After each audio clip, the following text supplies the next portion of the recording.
আইবা তুমি আইবা গো, সেই দিন আইসা বুবু ক্ষমতা পাইবা না।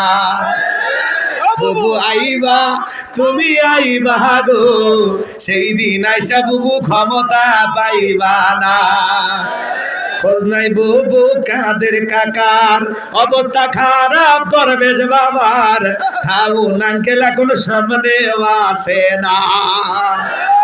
নেতা কর্মী সব জেলের ভিতর, আমি আসি ডরের ওপর, কখন জানি আসে গ্রেপ্তারি পরোয়ানা। বুবু আইবা তুমি আইবা গো, সেই দিন আইসা বুবু ক্ষমতা পাইবা না। ক্ষমতার চেয়ার থেকে নামা সহজ, কিন্তু ওই চেয়ারে ওঠা কঠিন। আগামীতে আমরা সিদ্ধান্ত নেব, আর যাই হোক কোন নারীকে আমরা ভবিষ্যতে আর প্রধানমন্ত্রী বানাবো না। আমেরিকা তাদের ৪৭তম প্রেসিডেন্ট বানাইছেন ডোনাল্ড ট্রাম্প।